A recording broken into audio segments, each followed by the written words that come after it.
kebutuhan akan emas bagi warga di Makassar, Sulawesi Selatan meningkat.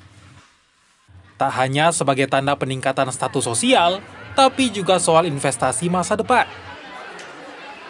Salah satu penyedia jasa investasi emas, Pegadaian, mencatat kenaikan signifikan.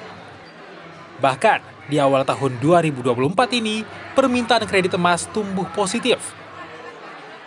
Tak hanya tunai, sebagian warga bahkan mencoba dengan sistem kredit alias angsuran. Sepertinya masyarakat sudah terliterasi dengan baik saat ini tentang produk emas, sehingga ketika harga naik, emas merupakan salah satu instrumen investasi.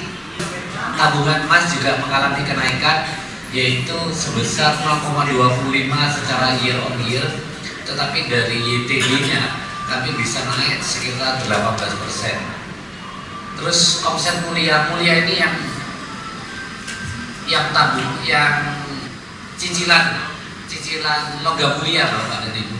Cicilan logam mulia itu saat ini sudah mencapai 73,3 miliar. Banyaknya warga yang kian paham soal literasi keuangan jadi salah satu pendorong jumlah investasi emas di Sulawesi Selatan naik signifikan. Warga mulai mencoba berinvestasi dengan memilih emas karena dinilai relatif aman. Intinya bagaimana finansial literasi bisa digunakan sebagai aspek untuk memahamkan masyarakat bahwa investasi emas adalah salah satu solusi. Harga emas memang cenderung stabil dan kadang naik. Emas pun jadi salah satu instrumen investasi yang kini mulai dilirik warga sebagai investasi jangka panjang. Tim Liputan, Kompas TV, Makassar, Sulawesi Selatan.